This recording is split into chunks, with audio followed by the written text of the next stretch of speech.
Hi, Giorgia. You're on mute. You might want to just unmute and start again. Hi, everyone. I'm so sorry. Hello, everyone. My name is Giorgia Barboni. I'm an assistant professor of finance at the University of Warwick, Warwick Business School. We are very happy to have you here today, and we are very sorry that this event, we cannot see you in person, but we have a fantastic set of guest speakers, and we are going to be together for the next 90 minutes approximately. So without further ado, let me introduce first our guest speakers, and then we'll get into today's topic. So in alphabetical order, let me start with Dr. Kirsten Campbell. Kirsten Campbell is a research associate at Modern Energy Cooking Services MAX program, which is led by the Sustainable Transition, Energy, Environment, and Resilience Center, STEER Center, at Loughborough University. So what MAX does is by integrating modern energy cooking services into the planning for electricity, access, quality, reliability, and sustainability, MAX hopes to leverage investment in renewable energies, both grid and off-grid, to address the clean cooking challenge. Our second speaker for today's event is Dr. Om Kurmi. Dr. Om Kurmi is an associate professor in epidemiology and healthcare research at Coventry University in UK. Professor Kurmi research interests include the role of environmental and lifestyle factor on individuals' health status. Among several relevant studies in epidemiology and healthcare, he has focused on the relationship between exposure to air pollution, which is particularly important for today's topic, particularly HAP and cardiorespiratory health outcomes. Some of his recent publications focus precisely on the health effects of air pollution in high and low-income countries. We are also very happy to welcome Ankit Mathur. Ankit is the co-founder of Greenway Appliances. Greenway is India's largest clean cook stoves company. It was set up in 2011 with the idea to come up with stoves that offered viable replacement for the traditional mud chullas, and we will talk about that in a moment, while also taking cognizance of the health hazards posed by the latter. The first Greenway stove came through in 2013, so Greenway has been operational for a while, and we are very eager to learn from Ankit's experience. And finally, we are welcoming Dr. Daniel Sweeney. Daniel is the lead researcher for the D-Lab Biomass Fuel and Cookstoves Group at the Massachusetts Institute of Technology. You can see Dan is at the lab today, and we are very happy to have some live demonstration and discussion with him. Dan provides technical assistance to field partners and performs lab and field-based research and development on biomass and waste conversion processes. Okay, so welcome everyone. Thank you so much for accepting the invitation for being here today, and apologies again for the slow start with me being on mute. James, maybe we can show the slides and I can start with some of the main key topics for today. So we can skip to slide 3 just to introduce the problem. Okay, perfect. Thank you so much. So for everyone who's in the room, for our public, and also to kind of contextualize why we are here today, well, the title of today's topic is precisely the polluted kitchen.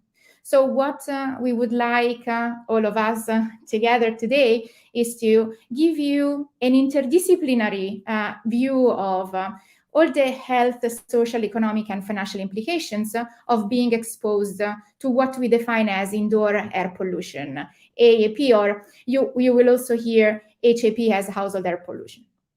So what are the implications of indoor air pollution? Well, if we think of indoor air pollution as produced by burning, for instance, coal, wood, or traditional biomass for cooking, according to the World Health Organization, IAP is one of the leading causes of premature death in low-income countries. In India, for example, and some of our speakers today have some research that precisely, including myself, focuses on India. In this country, in India, almost 60% of households cook their food on open fires or traditional stoves because they are large availability and low price. And this causes almost 500,000 deaths every year. And women and young children are mostly exposed to that.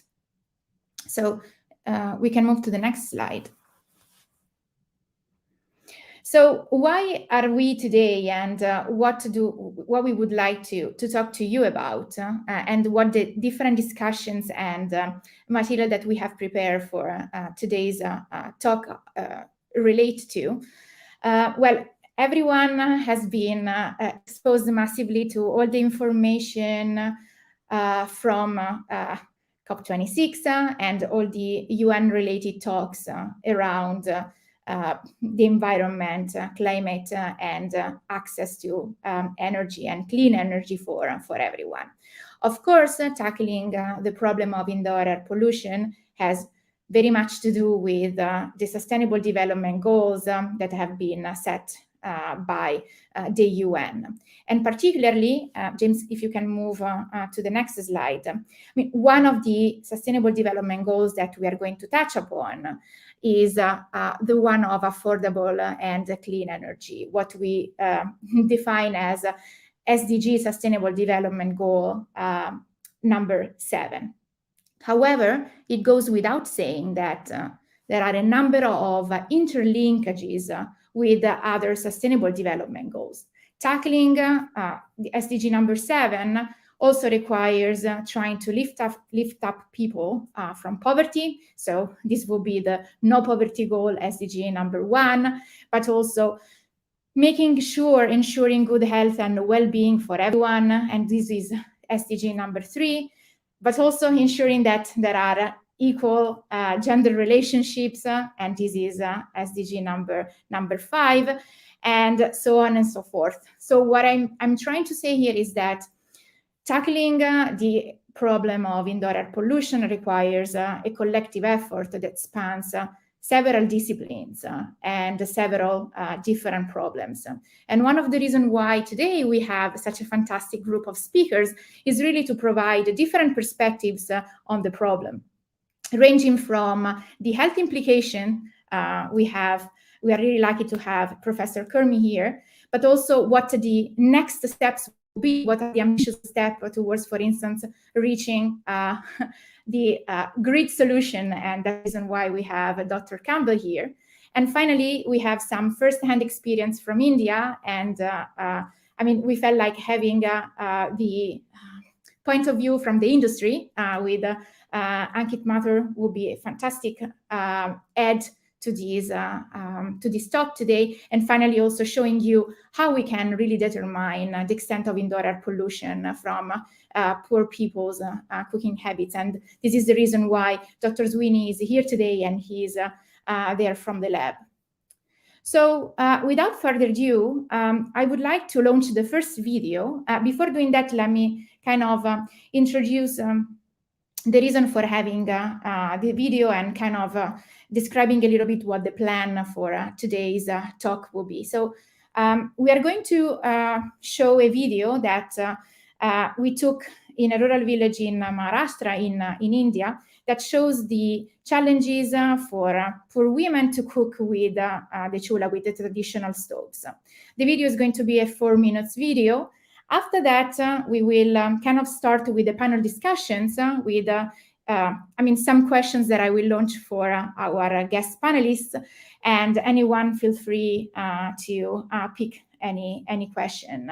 And then we'll move on into some lab demonstration. We will have also actually another video before, and we can continue with the discussion. And throughout, if there are any comments or questions, please feel free to write on the chat. So James, if you could please launch the first video that we will use as a starting point for our discussion today.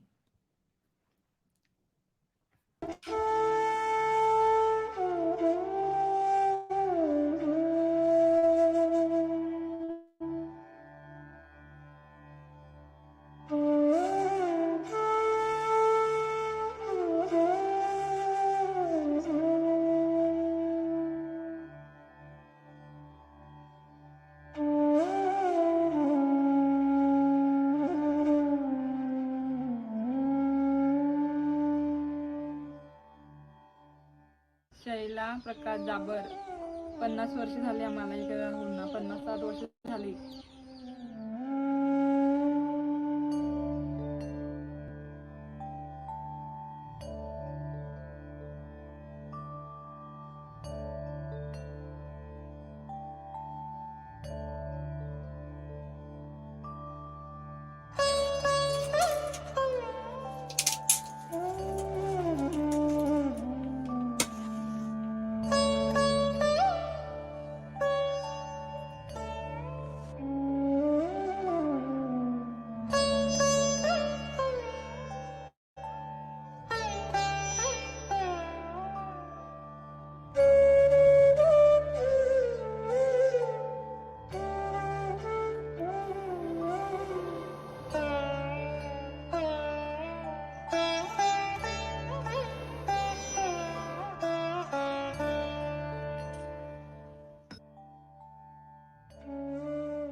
आहे gas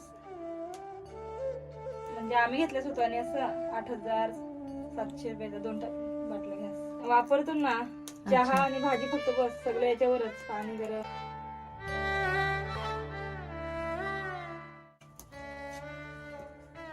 kilo लागत आणि आमच्या चुलीवर 10-12 kilo लागतात 3 टायमात. 10-12 जास्त एकदम दूर चालतात ना का जोपर्यंत आठवडे तोपर्यंत दूर चालूच असं आहे.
म्हणजे लाकडं पण जास्त लागतात आणि धूर वगैरे जास्त होतो आणि जेवण पण लवकर होत नाही.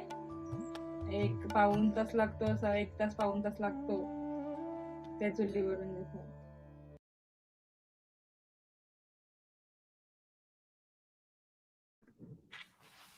Okay, so I think I want to build on this first video to launch the first panel discussion. James, if you can just go into the next slide with the title of this panel discussion. The next slide, perfect. So I would like to launch the first discussion that is about the implications of cooking with traditional stoves. I think that some of these images were pretty clear in the extent of how much this woman was exposed to the extent of smoke and ashes.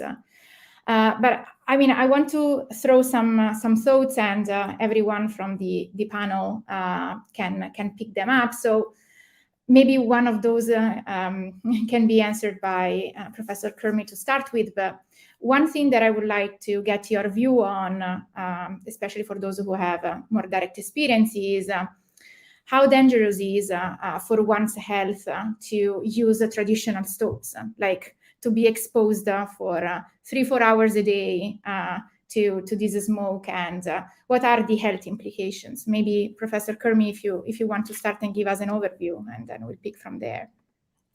Thank you, Giorgia. I mean, for inviting me. I mean, it's a big issue in not only India, but when you look at many countries of the African countries, as well as low and middle income countries. Almost, if you look at 30-40 years back, around 2.8 billion people used to use firewood.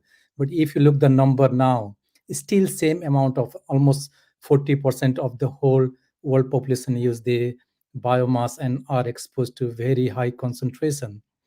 And as you said, I mean, of course, women and children are mainly affected, but it's not only the women and children. When you look at the women, I mean, as soon as they become pregnant, the unborn, they are equally affected. We did a study in Nepal, and around 4,000 pregnant women, we measured the weight of the newborn.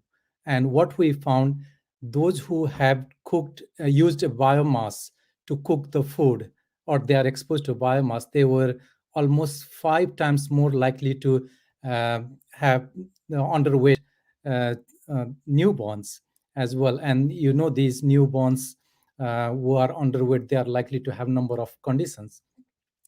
Not only the low birth weight, then one of the major cause in the children are the pneumonia, lower respiratory tract infection, and as you grow, asthma as well. And there are many studies which shows that these children who are exposed to biomass, they are more likely to have pneumonia, lower respiratory tract infection, asthma, and many other cause. And born as well, which you saw, it was very dangerous. The children sometimes stay with the mother as well. And if you, we did other study, we were, I think, one of the first to say the lung growth is impacted as well in these children. And if your lung is impacted, they are more likely to develop many other conditions when they grow up as well. So we have published number of studies showing those who had lower lung function or lower lung growth, they are likely to have cardiovascular disease, many respiratory disease. And these women, there are almost 3 million people die every year just because they're exposed to this indoor air pollution, the high exposure as well. And there are a number of causes, which is respiratory condition like COPD, asthma, tuberculosis. There are a lot of studies which shows they are carcinogenic. There is carcinogenic component as well. We have also shown from number of countries, one from China, one of the biggest study, that these women had very high likelihood having number of cardiovascular disease. We did other studies from in 29 countries, and it's the same. So the problem is same. They are likely to die premature, and many other conditions. I mean, it's just I'm just giving you the few of them, which is the cardiovascular, respiratory, cancer. There are some studies now showing with we saw the liver condition as well. So we are from China, we found they were likely to have chronic liver disease as well. So I think it's a big issue. Thank you so much for providing us this overview, which is quite gloomy. And I mean, I cannot help but when you were saying about all these health problems, I mean, one can think about also the social and economic implications of these. You know, like such a big share of the population having to rely on health services poses a big toll also on the healthcare system and also on the economy of the households, of the village and the community at large. I'll get back to the health implication and ask you a few things later to you as well. But I was wondering, and this is a question perhaps for Kirsten or Dan or Ankit, if anyone wants to chime in, but based also on your research and your experience on the field, would you like to provide the public that is here today also an overview about the social and economic implications of being exposed to indoor air pollution, but also of cooking with these traditional stoves? Whoever wants to pick up. Sure, I can give a bit of insight, I guess more around the cooking than necessarily the pollution directly. And I think both of these points are very variable, and it's important to acknowledge the diversity of ways in which people cook and the situations that people are in that mold decision-making around what they cook and what they used to cook. So from an economic standpoint, for instance, in many rural areas, people can collect firewood for burning into these traditional stoves. And so that's a lot of labor and can have obviously environmental consequences. But also to some extent, it's a bit of a benefit for household income because they're not paying for an alternative fuel or an alternative mechanism of cooking. And that's a very short-term benefit. And so this is kind of one of the challenges of promoting other methods of cooking. But by contrast, in urban areas often, or areas where biomass is harder to come by and has to be bought, this can have a huge impact on household finances and the stresses of finances, particularly when it changes at different points in the year, and when there's higher levels of scarcity, particularly, for instance, in displacement contexts, this can be a huge issue. And in terms of social impacts, I think it's a really tricky thing to say again, because we know that cooking practices develop within cultures over generations, and how people cook is a really important part of how food tastes, of what daily routines look like, of how people meet and communicate, and it runs very deeply into households and communities as they are organized. And so in that way, kind of traditional stoves aren't inherently bad, but they are constructed within these wider practices. But there are aspects of that, for instance, the labor that they require people, usually women, to do in terms of collecting fuel wood, preparing fuel wood, that could be saved. The fact that kitchens aren't very nice places to be is a problem, and that's a problem that people might want to be improved. And there's also this aspirational component to moving up the energy ladder, where cooking on a nicer stove or with a different fuel can also, as well as being a better experience, can also bring benefit in terms of like social status and the standing within communities themselves. But those are just kind of some of my thoughts. Anyone wants to chime in? But I think I can only give some anecdotal evidence here and there. So what we've seen in the field is that when you ask people how many of you cook on a chula, not a lot of hands go up.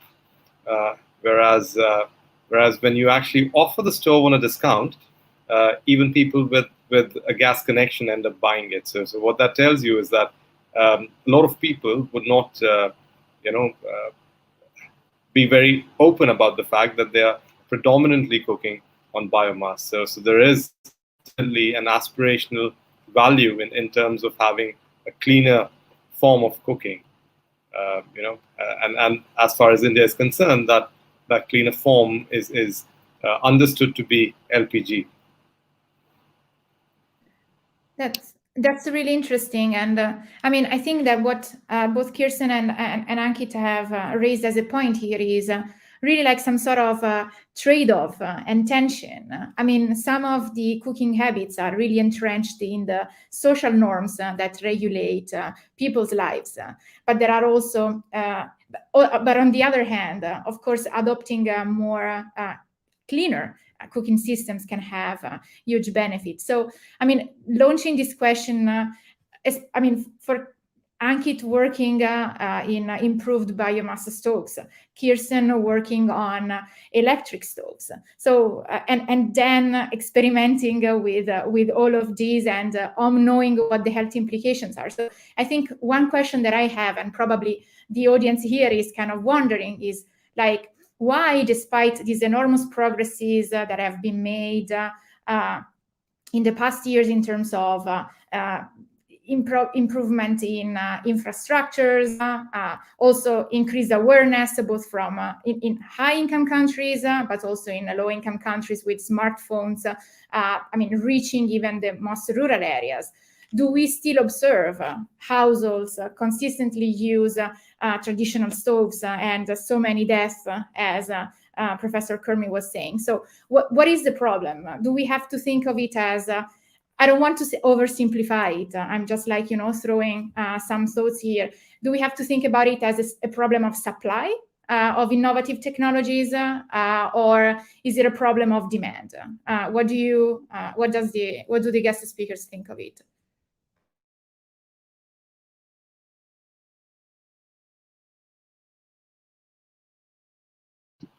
I think we're all waiting for the other one to go first, so I'll go first. Well, I sincerely don't think it's a problem of supply, even though the supply chains are rather underdeveloped when it comes to having reliable products in the market. There's a lack of reliable products. There are a lot of potential technologies that could solve for this, and one of the things that make and now I launch into advertising that make our product work is the reliability of it. I think we are pretty much at the lowest tier in terms of performance, tier 2 or tier 3. But the reliability of the product makes sure that once people have it, they continue using it. One of the things that we need to really give people is reliable tier 4, tier 5, sort of products that can have a 3-year performance guarantee, a 5-year replacement warranty, something that they can expect in the current batch of improved cook stoves. So that's about. So it's actually about demand then. That is a problem. People are not ready to pay for this product category, and it's a low involvement product category when it comes to actually purchasing it. The sort of placement on the ladder of importance of consumer durables that stoves have is rather low. I don't know how many of us remember the brand of the stove that we use every day in the morning. Maybe we remember the brand of the microwave and the refrigerator. Not sure about the stove. Can I comment just a few things? I come from Nepal, so rural areas, and I visited quite few countries. Which Ankit, you did mention about the reliability of the stove. I was in Guatemala with I don't know any of the Cork Smith who started this first almost 10 days we spent there.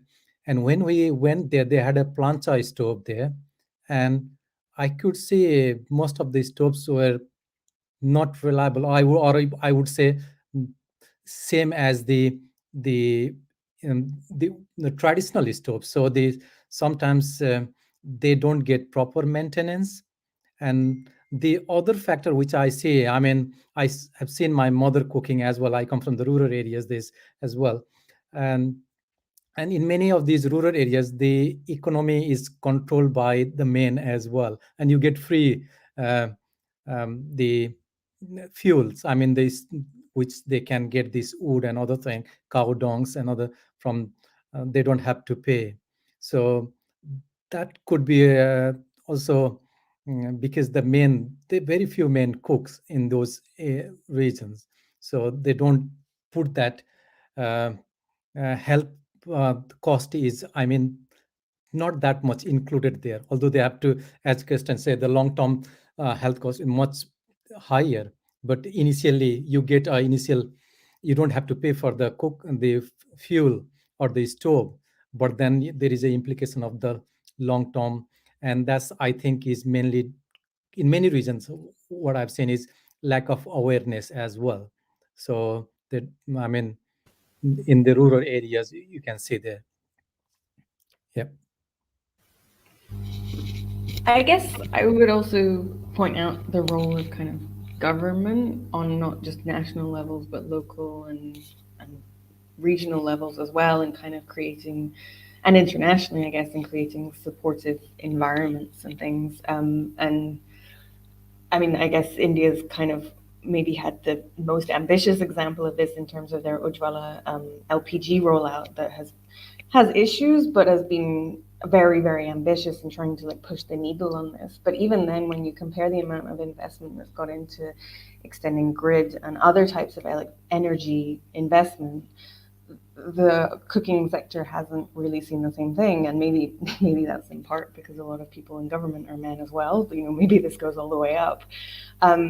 But I think there's also kind of what kind of subsidies are there, what's being promoted, what kind of government campaigns on all levels are there to make sure people can afford things, but also that supply chains exist on a national level and a local level to make sure the things get where they need to get and to make sure that innovation is being supported. And I think there's those kind of ecosystem aspects of it that also need to be considered, as well as the supply and demand dynamic. Yeah, I think that all the points that have been raised are very valuable and kind of make pieces of a very big and complex puzzle. So, Kirsten, I really like your point about like support of governments, of local entities, potential universities and research centers, even on the ground. And I mean, I can't help by thinking of Dan and his work like in partnership with universities. So Dan, maybe you can give the audience and the other guest panelists a little bit of your impression, even about how your collaboration on the ground work, and how you see increased awareness about the problem. What are the directions that government and local universities and partnerships you are establishing seem to go? Yeah, thanks, Giorgia. Thanks, everyone. And yeah, so actually where I am right now is at the university here at MIT. We have a lab set up. I'm going to show this to you in a little bit. But I think that's a really important part of the work in this sector is there's still a big need. I think Ankit mentioned that, performance is an issue. There's a supply of products, but they don't always make the cut. And he mentioned a system that we refer to when we evaluate and assess the technical performance of cook stoves called the tier system. And so there's international standards that have been established for cook stoves, especially biomass cook stoves, where pollution is traditionally a big problem, continues to be. So we use methods in the labs to evaluate stoves and then rank them or rate them according to this tier system. And one thing I've noticed is there's a lot of people now interested in this sector, especially entrepreneurs. I mean, Ankit is quite a kind of shining star example in this sector. They've reached quite large scale. Their product, is, like he said, it's not the highest performing, but they've engineered it in a way where it's very durable and reliable. I'm not just giving you a pitch there, Ankit, but there's other companies in other countries that I think have also achieved that. But for every one of the Ankit, there's probably dozens of small entrepreneurs, manufacturers who are trying to serve local markets. I've done a lot of work in East Africa, especially in Uganda and Kenya. There's a model of cook stove there called the Jiko, and it burns charcoal. Charcoal is made from firewood, and people like that because it's very convenient. It's a big step up from cooking with wood, kind of like we saw in the video. And so there's a lot of small fabricators, manufacturers. You see a lot of people literally along the sides of the roads in those countries, just making simple stoves out of scrap metal. And it's a step up from, the traditional 3-stone fire or the chulha in India. But really, it's not. I think maybe Dr. Kumri would agree, this isn't really making a lot of progress for us in terms of the health benefits. So we actually do a lot of work with local manufacturers. I have one, she's around right now. She might drop in and say hi to everyone. But we do a lot of work on kind of product testing, but also improvement. How do you take, what's kind of not the best test result and start to iterate on that? So thinking about the engineering, I'm an engineer, by the way. And so I think a lot about the engineering behind the product, how it's manufactured, the materials, and how we actually get the performance up to a level where, we are starting to see some benefits in terms of health and climate. And so I think, yeah, those collaborations with universities, with researchers, actually making use of the good research that's happening both in labs and in the field, and making sure that the people who are serving those communities with products can benefit those communities more using that research. Thank you, hopefully Dan. that was what you wanted. Yeah. Yeah, that's really important. So I think I'm going to ask James to launch the second video. Before that, I just want to spend a couple of seconds thanking you for providing really different aspects of the pieces of this huge problem. Something that I want to mention here is that, again, we have Ankit here, and his company manufactures improved biomass stoves.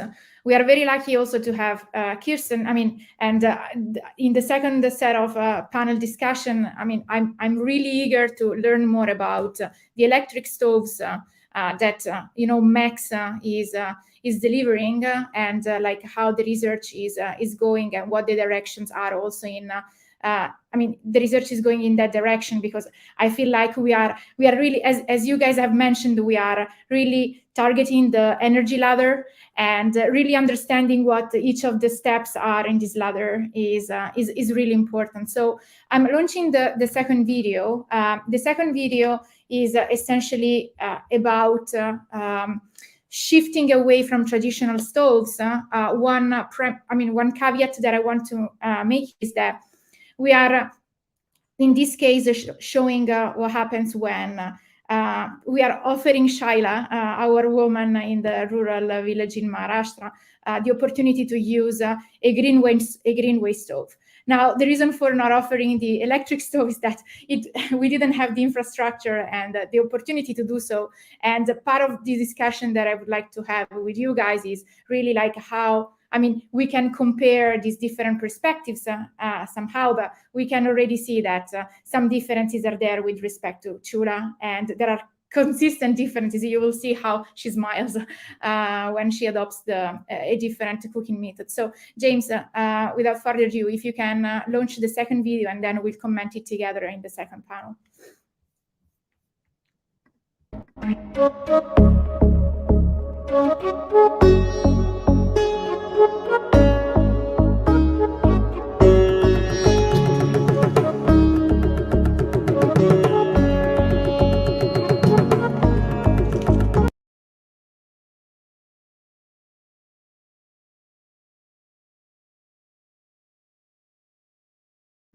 That seems to be stuck.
असं एक जाते ना की म्हणजे 1.5 minute मध्ये हा झालंय. हा, हा. किती फरक आहे.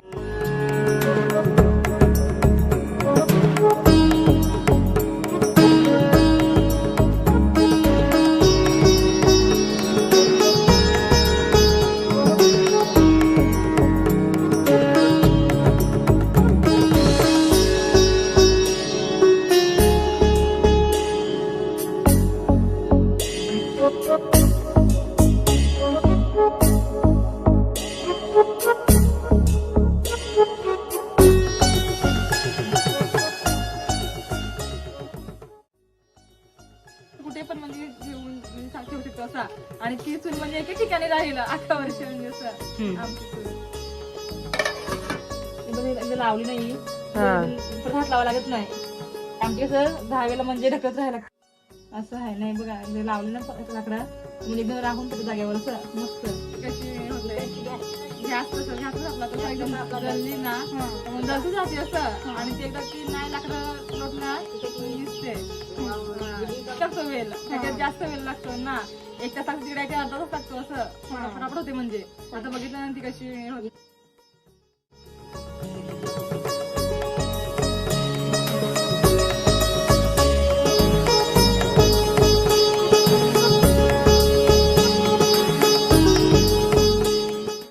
लाकडं पण कमी लागतात आम्हाला आणि धूर पण खूप कमी असं. आणि भात वगैरे लवकर होतो. अर्धा 15 मिनिटात 20 मिनिटं जातात. 20 अर्धा तासात खूप फरक पडतो आम्हाला धुराचा. आणि लाकडं पण कमी लागतात. वेळ पण खूप कमी लागते.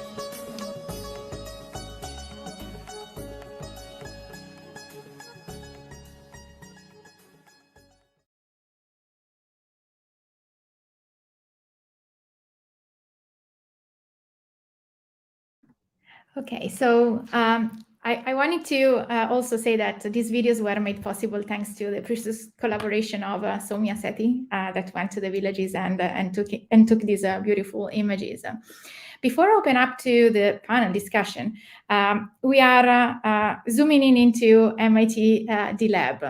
And one reason for doing so is that I'd like Dan and his guest to intervene, especially to give us a sense of how can we quantify the benefits of shifting away from traditional stoves? This is part of a biggest part of Dan's research. So, Dan, if you can show us and tell me. Right. The floor is yours. Can you hear me okay? Just confirm, Giorgia. Okay. So we're going to go a little bit handheld and move around a little bit. I want to first introduce our collaborator who's been here at D-Lab for the past 1 month. Her name's Happy Amos. Say hi, Happy. Hello everyone. It's a pleasure to be here. So Happy she's an entrepreneur and a manufacturer based in Nigeria. And so one of the things she came to D-Lab to do was she came here to work on improving on her product using some of the testing, quantification methods that we have here. So like I said, as engineers, we're really interested in the performance of the product. And as an entrepreneur, Happy's really good with the business, the numbers, the accounting, following through on orders, but she doesn't always have a great sense of, what are some of the methods she can test out to improve her product performance. So one of the things that we've been using a lot, actually Happy and I have been in this place quite a lot during the last month, is a laboratory. And so what we do here, actually you can see a couple of stoves. I'll zoom in on these. And I apologize for the shaky video, but so what we have here is a place where we can actually test out a stove in a lab setting where we control a lot of the conditions. So the temperature that you saw in the video, probably you noticed that the kitchen is quite confined. It's a place where smoke tends to accumulate and people are exposed to that for a long time. In our lab, we have a really great ventilation system.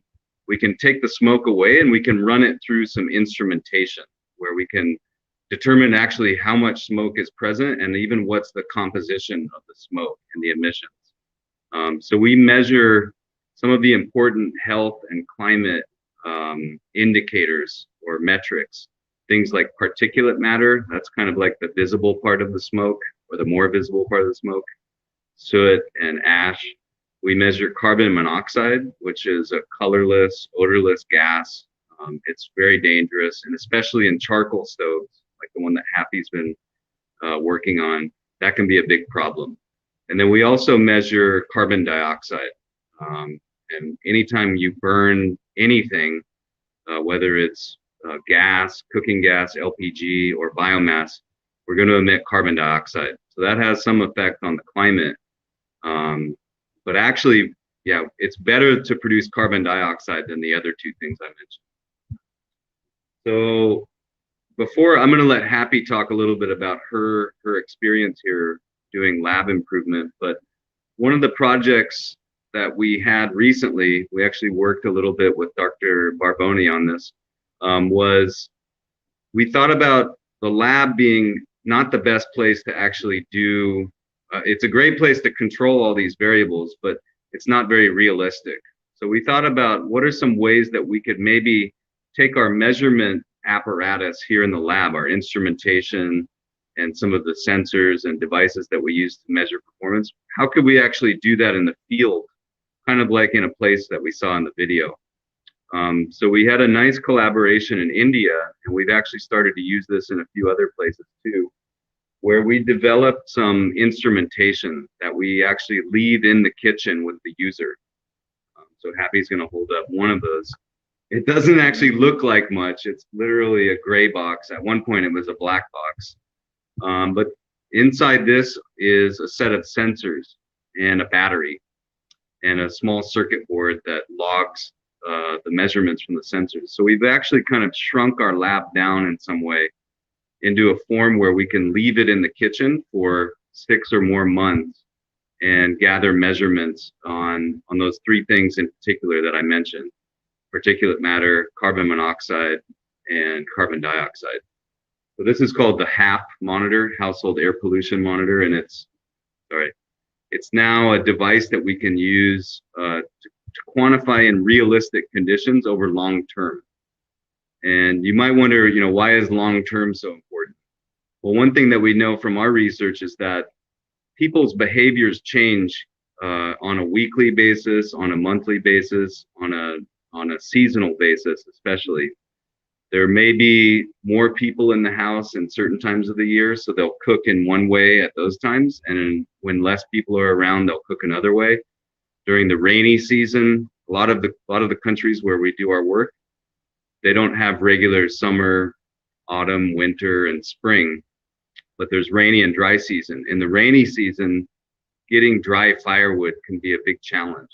So that has a huge effect on the performance of the cook stove when you cook with big wet pieces of wood or green wood freshly harvested from trees.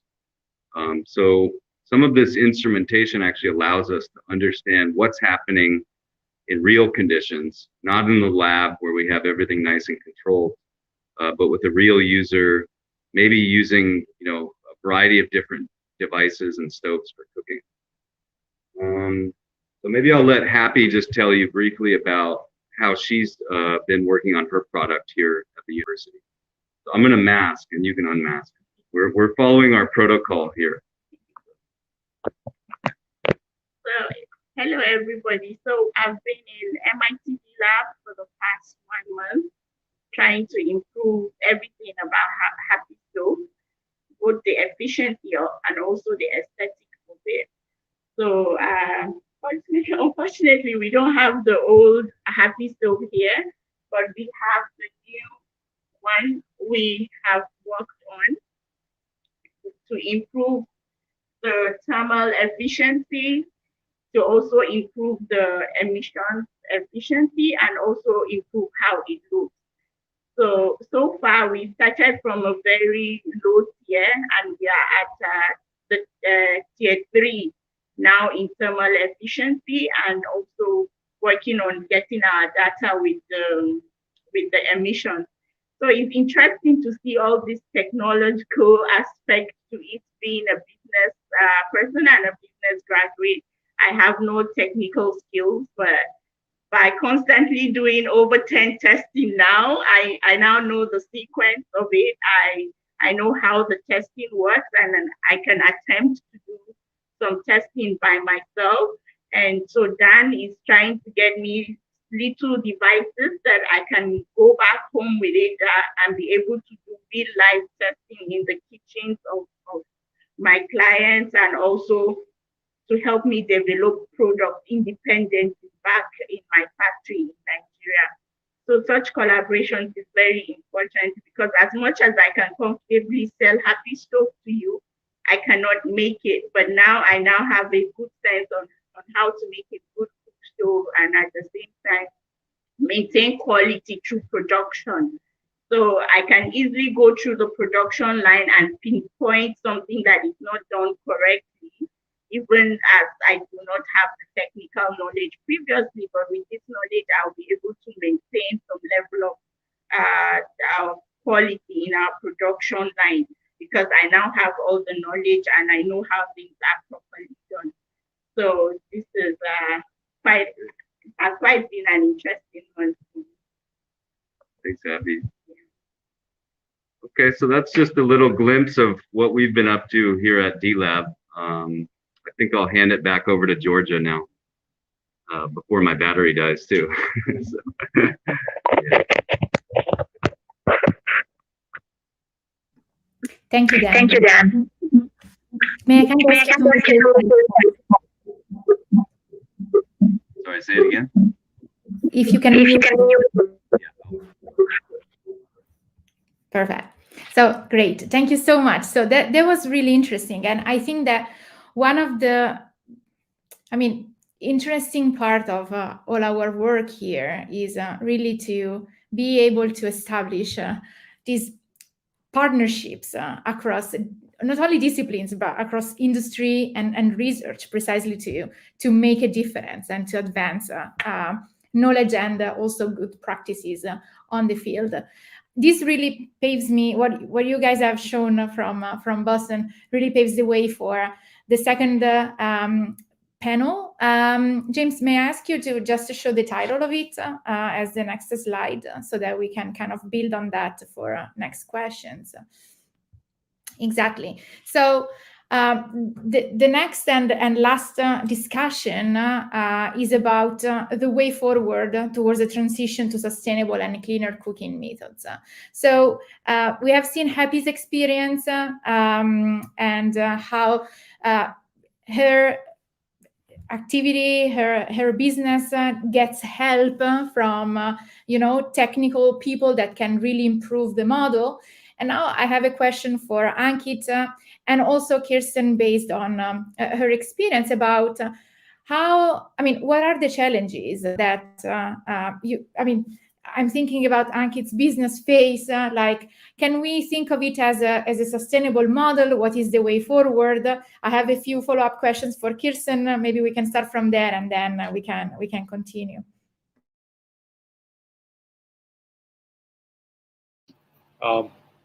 Kirsten, would you want to go first?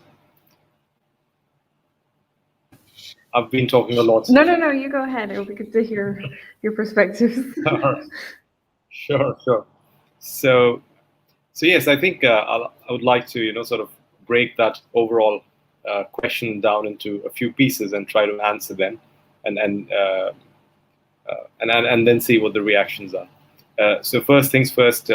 As you rightly pointed out, we manufacture improved biomass cook stoves, not clean cook stoves, and the distinction is that the clean stoves are supposed to be, as per the ISO tiers, 4 and 5, right? So we are in the tier 3 actually. So we've tried really hard to make a natural draft cook stove that does not require any moving parts. It can sort of last 5 to 7 years with limited maintenance. But the idea is that as the product category awareness increases, the expectation is that the consumers will demand a better product, at which point manufacturers like us have to evolve and offer better products. we're all aware of this term in the product category called stacking.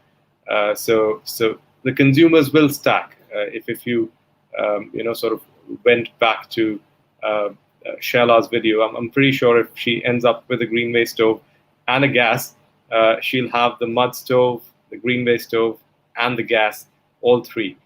The idea is for us to have an ecosystem in which people are encouraged and they're enabled to move all the way up to the cleanest level, right? So I would say that it is. I mean, my business is rather a transition business, but the fact is that this transition has taken rather too long, and unless we address some of the enabling factors here, this business is just going to remain, and maybe for a few decades, not for a few years. So and that is something that we all have a responsibility towards, sort of pushing in the right direction.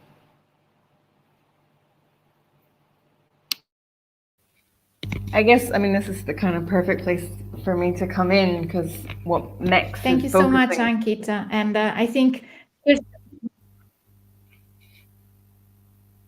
Okay, sorry, I didn't want to interrupt. No, I mean, what Mex focuses on is only those higher tiers. So kind of moving beyond those, what we refer to as tier 3, to entirely looking at non-biomass cooking. So things like LPG and natural gas, and particularly electric cooking, has been something that has been of this large focus, with the awareness that it's very ambitious. It's a bit of a kind of moonshot, as it were, but it's kind of, how do we radically push this forward so that we don't spend another 20, 30, 40 years trying to do the similar things again, which I think is kind of not easy. It's very challenging because there's a lot of things in this ecosystem that aren't ready for that yet. So you're kind of dealing with not just the technology, and honestly, the technology is probably the easiest part of it, but all the finance systems that go around it, the wider infrastructures around electricity grids and off-grid systems and things that fit within it. And so I guess that's kind of the limiting factor of the MEX program. But what is most exciting is that, being researchers, we get to really challenge that and see how things can move forward. I don't envy people who are in the positions where they actually need to make a profit out of, or at least make a living out of, reaching those. We're not trying to create a business model for ourselves just yet. But yeah, so I think that's kind of where it's quite interesting, this kind of transitionary. Realistically, we're going to need everything that we can get. But I think there's a need for everyone to be thinking really towards the ultimate goal of everyone having tier 4, tier 5 clean and hopefully renewable. And that's the advantage with electric cooking, is that if grids can be made renewable, then also cooking can as well. Yeah.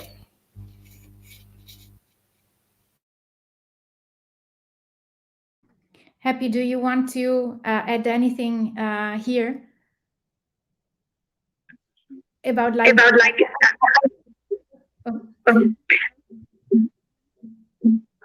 Sorry, I want to be clear on the question. Then can you mute otherwise? So yeah, I agree that consumers should have access to good quality cook stoves at all times. And also, what I believe is there has to be level to the transition from, I've seen customers who do not want to jump from a 3-stone stove right to maybe an LPG gas because they do not trust it. But if there's a gradual move across the ladder, then it's easy for them to adopt. If they can believe that an improved wood stove, after using it for some time, then they will now believe that, oh, this will definitely work better because what I had before was not working better, and now this is doing better. So it's easy to transition to another level.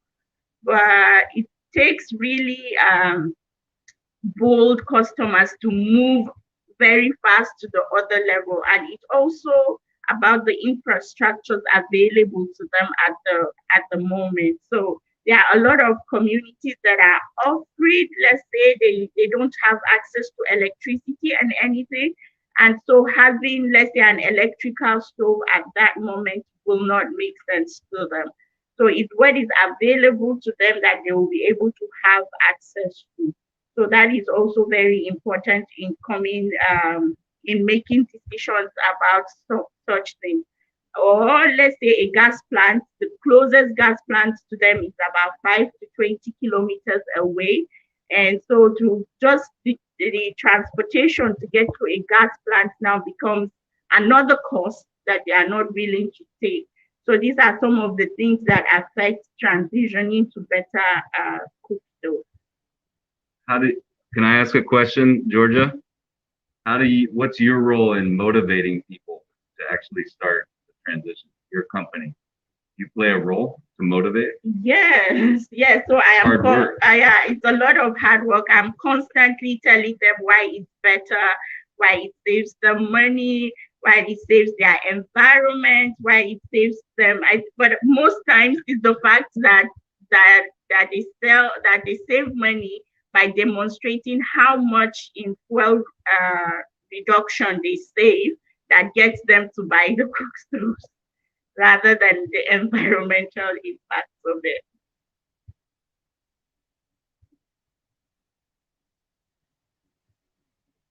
Thank you. Thank you.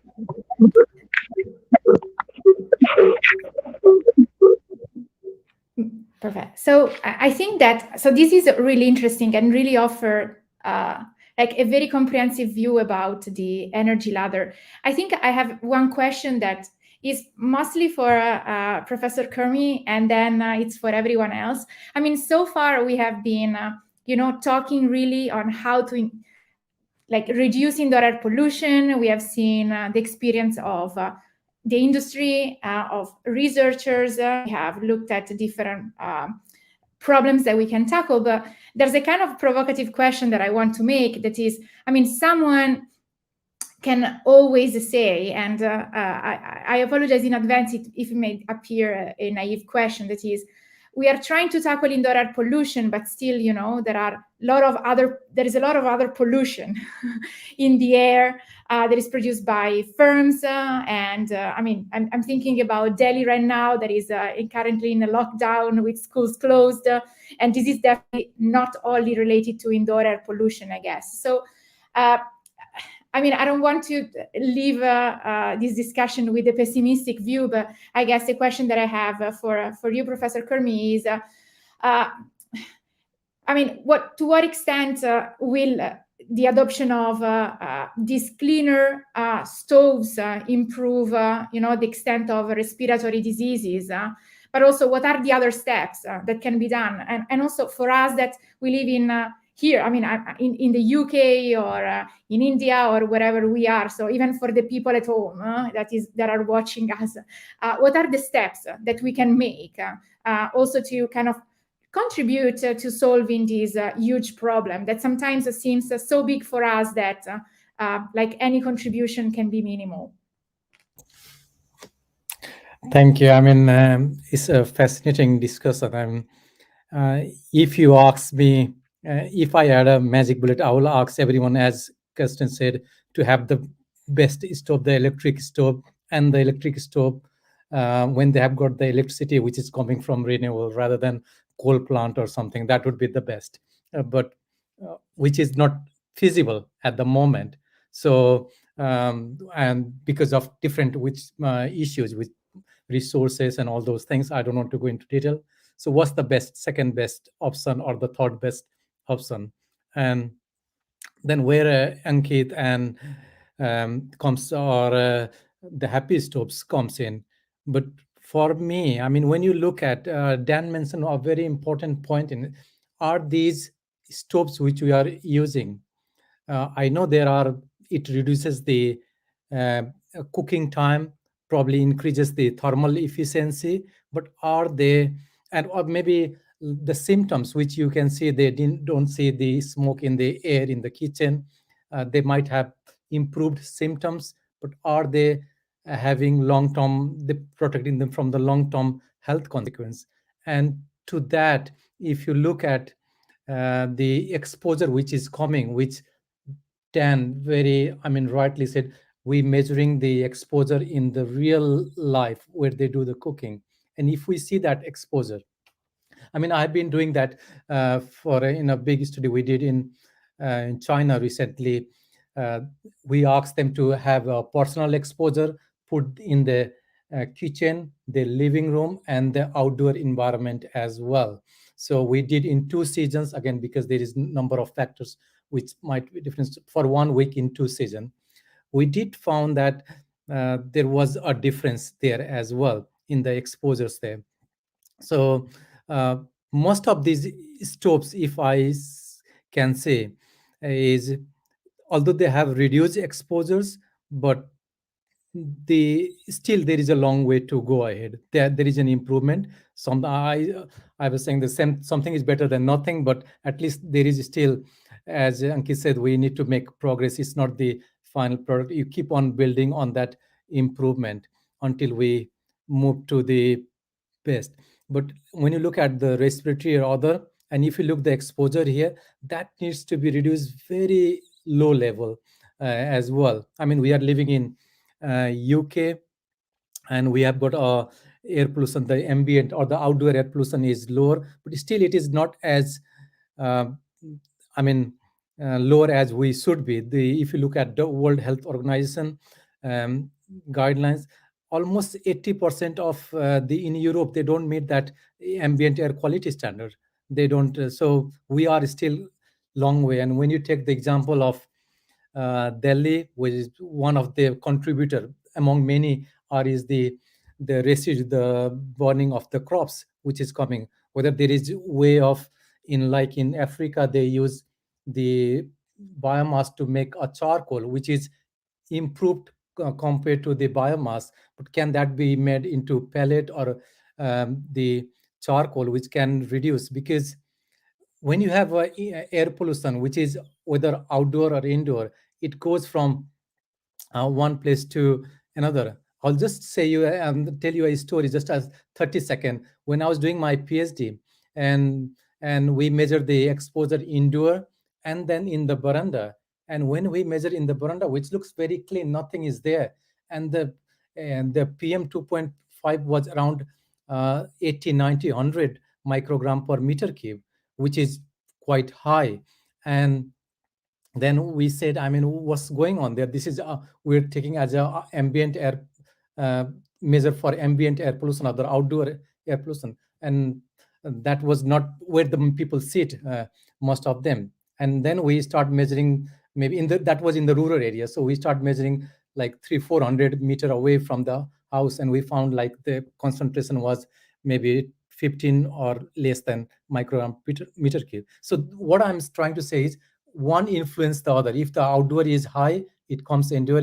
If in indoor, they get saturated. So I think we need to reduce this. But at this stage, using improved cook stove, not, I want to use the term clean stove. They are not clean at all by any standard. And trying to move to the much better to the final, maybe the stove which is using the electricity. I think that would be the best, I would say. Thank you. So, I think that we kind of, the discussion, if, I'd be curious to see if others in the panel agree, in this is like really, we are all here to do research and work in trying to push people to the next step in the ladder, based on wherever they are, at least moving from these 3 stones chula type of cooking methods that can be harmful in so many ways.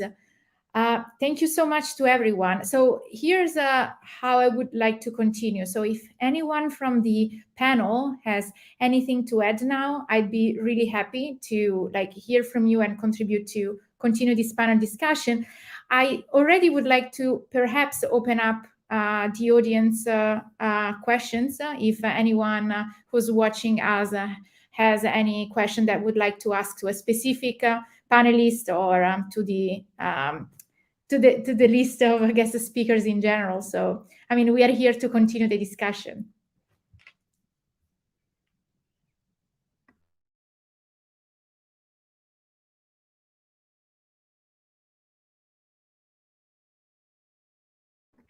James, will you tell us if there are questions, or will we see that from the comments chat?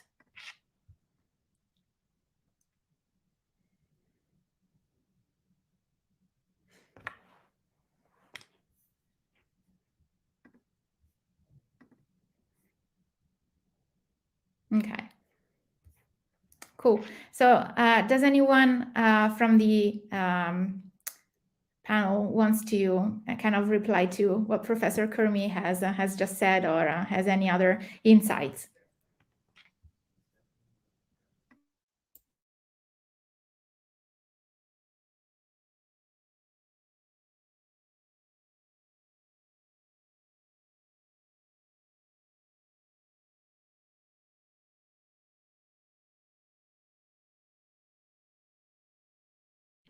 Thank you very much, Steph. I personally have a question for Kirsten, and to know more about the MEX initiative, and also about like what, I mean, I will be really curious, because I mean, my experience has really been with the improved cook stoves, and I really would like to hear a bit more about how people react, like households react when they, you know, are given an electric stove, and also about the gender dynamics within the household.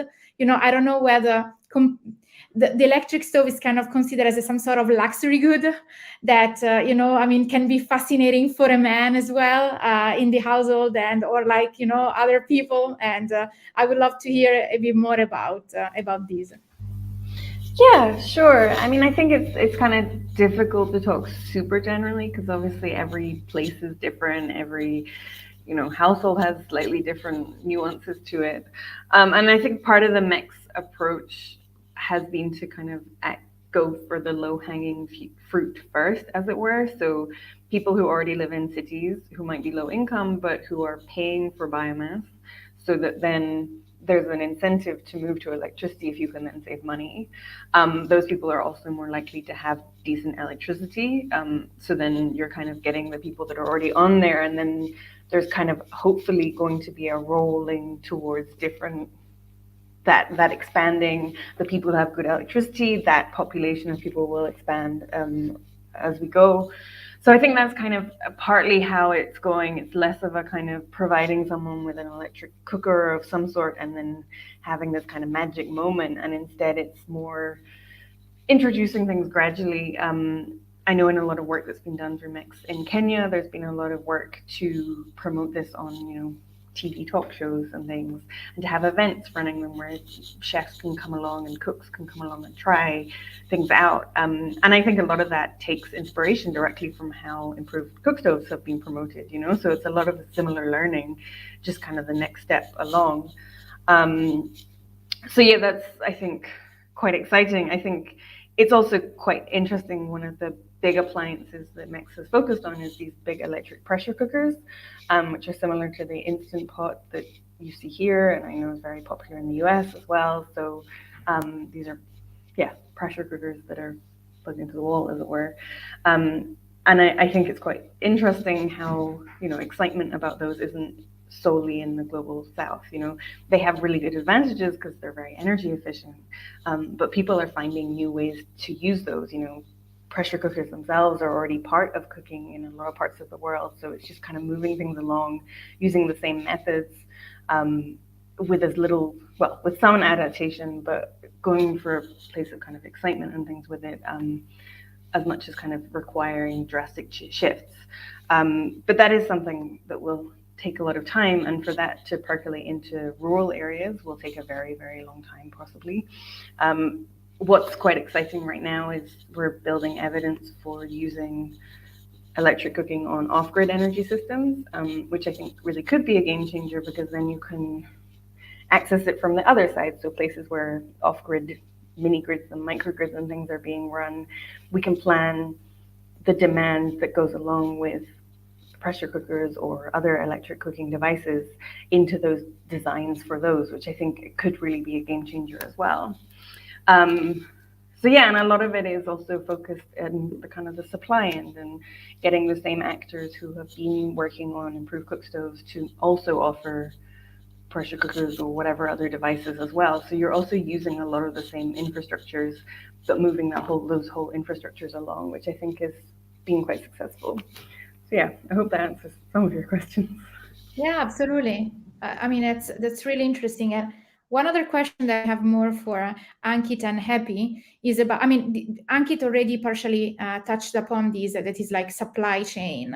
And I mean, everyone is, kind of worried about these global supply chain hiccups currently. And I mean, this is also out of curiosity, and I wanted to know whether you feel this is affecting your business at any extent, and if so, how are you tackling with that, if there's been like a slowdown in ultimate the type of sales that you're doing?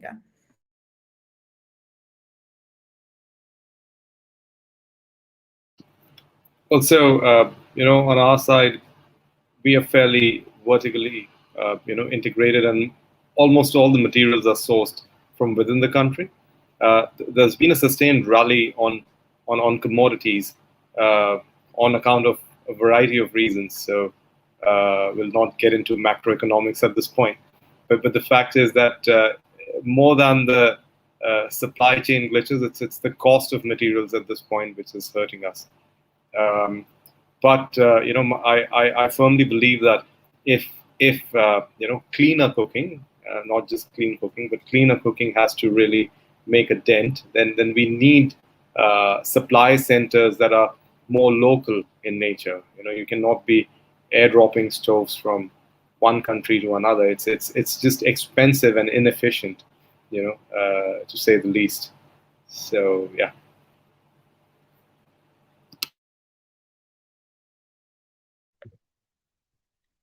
Yes, so for us, we usually will do demonstration campaigns in the communities to get to show people how the cook stove works, because usually people will say, "Oh, this stove is too small, it won't cook for us." So we have to really show them that, oh, it will actually work just fine for your family size. So that's one way we used to get customers to purchase the cook stove. But during the COVID, we cannot gather anymore. So that affected us a lot. So it affected the supply chain. We couldn't get into the communities to do those demonstration campaigns to show the cook stove. And also, I'll agree with Ankit that the prices of the raw materials have gone really high and also becoming scarce because there've not been movement of exportation or short supply. So you have prices have increasing almost 100%, which now means that we have to now increase the total price of the product. So these are some of the issues that affected us due to the COVID.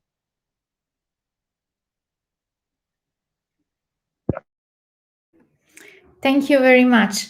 So we are hitting the end of this talk. I mean, if any of the speakers want to have any final remarks or comments or feedback, please feel free to unmute yourself.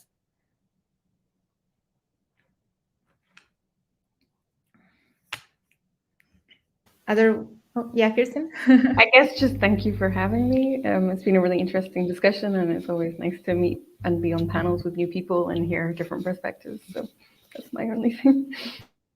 Thank you. That was really great. I am really thankful to every of you. I want to say just something here that For those of you who were at home, we would have shown you a stove that was shipped, but unfortunately we can't present these to you if we were in person. But you can see that exactly from also behind Dan and Happy. I really want to thank the people who are watching us from home. If you have any questions after this talk, please feel free to reach out to me. If you have any questions then for the panelists, I'll be happy to forward that question to them. And for all of you guest speakers, here's the stove as well. Next time, Kirsten, we also want to see the electric stove. I should have told you to. Yeah, I really hope that this is also the potential start of some additional collaborations among us. I think that would be extremely cool. And well, thank you so much.